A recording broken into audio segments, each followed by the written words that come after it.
Welcome to another episode of The Dissection. In this episode, we're going to be examining one key question.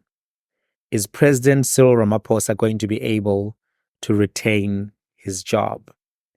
I bring this up because, when you look at news headlines, particularly Sunday headlines, you can pick up a lot about what is happening in the political back rooms, corridors, caucuses within any nation.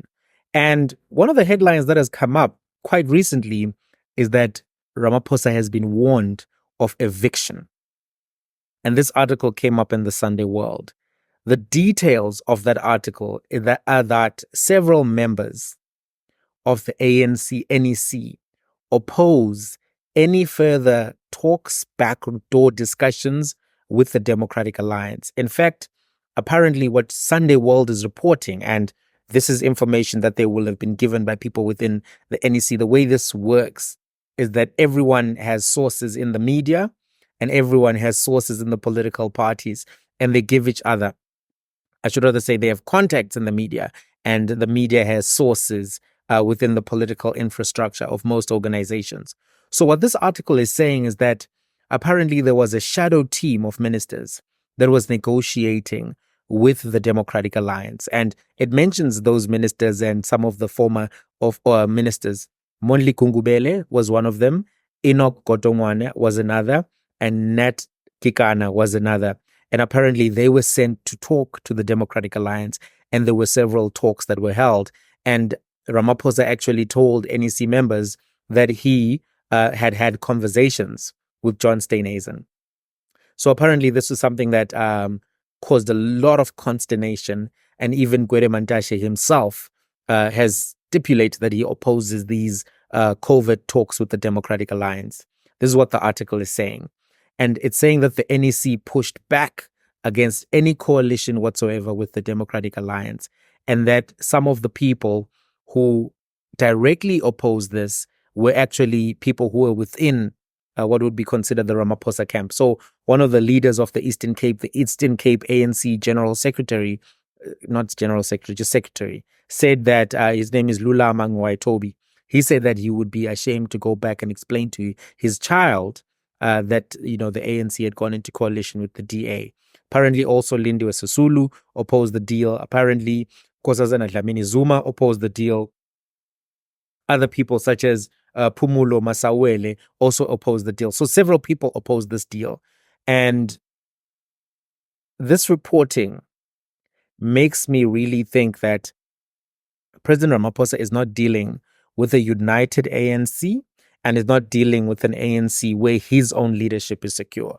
Fikile Mbalula did say, that there's no expectation whatsoever that he will resign. If you remember, these were his words. Ramaphosa is the president of the ANC, and if you come to us with those demands, forget. If you come to us with a demand that Ramaphosa must step down as the president, that is not going to happen. And that is a no-go area to everywhere. It's a no-go area. It's a no-go area. You come to us with that demand, forget. And I've heard some of you murmuring even in the bathrooms. Ramaphosa, when ANC loses power, is going to resign. Why did he stand as a president? You stand in an organization in bad and good times. These are bad times. When we signed to stand, people have asked us a question, Nomvula and others, are you going to step down?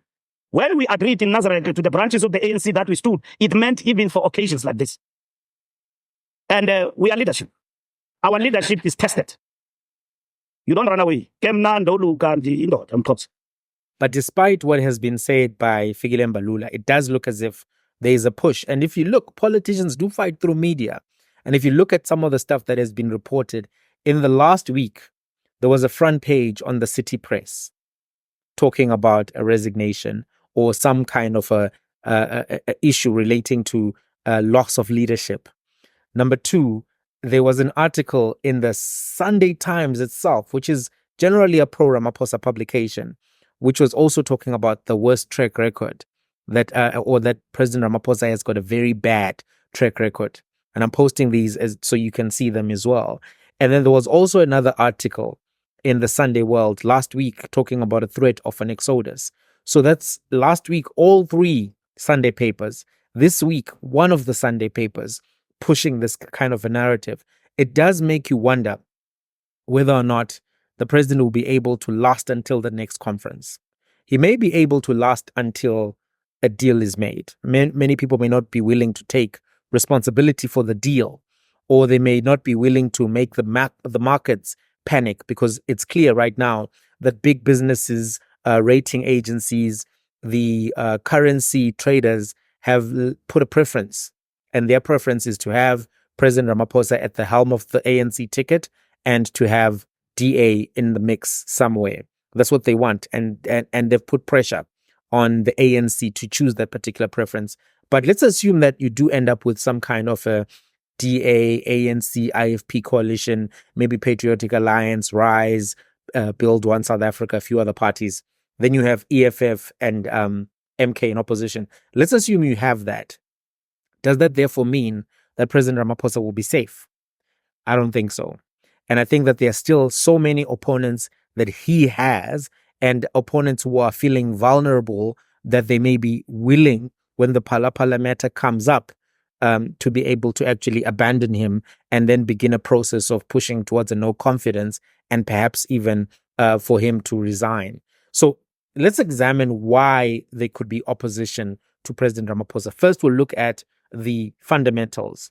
Then we will also look at the internal rivals and some of their objections or some of their concerns. Looking at the fundamentals, since 2018, when President Ramaphosa took over, the ANC has experienced a decline, unprecedented decline, right? They were at 62 when he took over in terms of party support, right, from the previous election. Then they dropped to 57, and now they've dropped to 40. That's a 22-point decline, 37% decline in percentage terms, right? And if that trajectory continues, it does mean that in 2026, they will have further losses in local government. And then in 2029, they may have another 20% drop. So those fundamentals, forget the politics, forget your preferences, forget everything. Those are not good fundamentals for a CEO. They're not good fundamentals for a coach. They're not good fundamentals for an executive. If we were talking about a business leader who came in with these numbers, right, where we say over the last 6 years, you were brought in to turn around the company, but the company has had issues of employees not being paid. The company has had issues of performance on the market, losing 30% of shareholder value. If there was somebody who came in like that to say you've lost a critical match, that person would most likely be fired by shareholders in a traditional company. Coaches get fired for less at Kaizer Chiefs. You underperform, Chiefs fans will get rid of you very fast.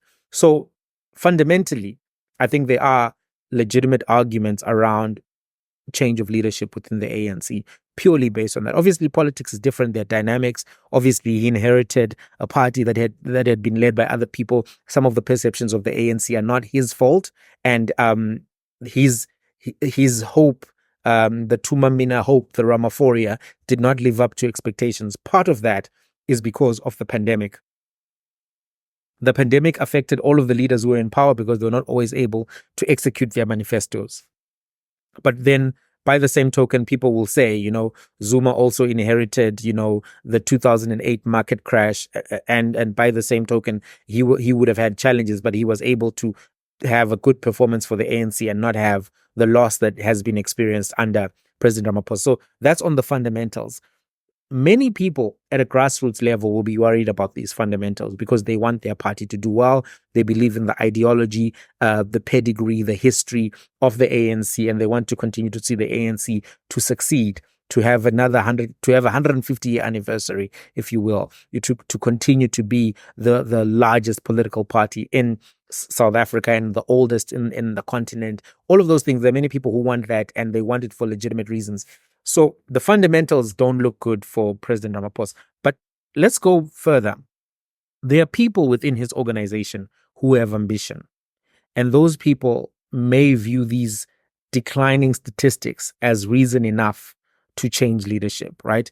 There are people maybe like Panyaza Lesufi. He may have aspirations. I don't know. I've never spoken to him. I don't know him like that. But he may have aspirations to be the president. You've got people like Paul Mashatile, who's the vice president, who's standing in line right now, who also may want to be the president, right? And they may be looking at these numbers, talking to their consultants, their advisors, and all of their counselors. And those people will be saying, hey, man, If these things continue the way that they are now, you're not going to have a party to lead that will have the right kind of traction to be able to win the next election. And these are things that may be top of mind for those people. So outside of fundamentals, you also have ambition. Ambition in and of itself. By many people, there are many young people from universities, from a variety of places, who have said, look, I'm going to serve the ANC. I'm going to get into a position of power. I know there are problems. I'm going to serve from inside, and we're going to solve those problems and fix everything.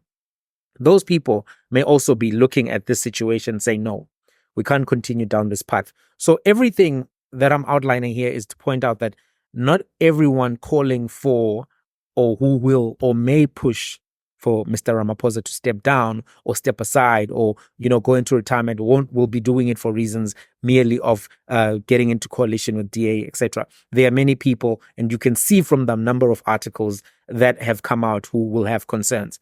Then there's the other issue of, direct confrontation and protection. I'm just going to call it confrontation and protection. There have been calls in the media for Gwede Mantashe to be arrested. There have been calls in the media or reporting in the media that Paul Mashatile is corrupt. Today in Sunday Times as well, you saw an article there saying Edwin Sodi is my friend, a comment attributed to Paul Mashatile. There's been News 24 doing an unmasked series on Paul Mashatile. And there's really been a consistent media narrative saying that Paul Mashatile is corrupt. If you are Paul Mashatile, you're going to view this as President Ramaphosa playing defamation, demonization of your character through the media. If you're Gwede and you're Minister of Minerals right now, you're going to be actually interested to protect your position, and you're the chairperson of the party. Paul Mashatile is the deputy president of the party. Now, if you're Cyril and you are viewed in one way or another to be coming at us by these individuals, they may very well start to actually move in ways to remove you before you have them put in prison, if that is a perception that exists. And that's something that we have to address. I'm not talking about the reality of this. I'm talking about the perception by those individuals, because they will have seen Zizi Kodwa getting arrested. They will have seen, Mapisa Ngagula be getting arrested. Some of the people who have been listed in state capture, who are now seeing that, hey, some people are getting charged here. David Mahlobo, Malusi Kigaba, Faith Mutambi, Zwelim Kiz is accused of corruption at different places. Zizi Kodwa is still a member of the ANC. He's still going to parliament, right? All of these are people who may then say, hey, this guy's got to go. This guy is actually coming for us. He's not going to protect us. I'm not saying it's right or wrong. I'm saying we have to have a pragmatic appreciation of realpolitik.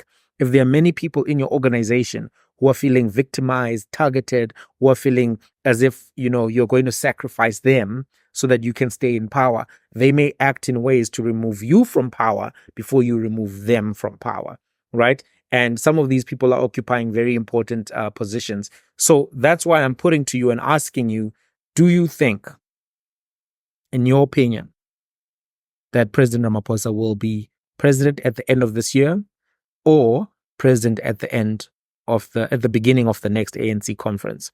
The last one, if you recall, was 2022. The next one is 2027.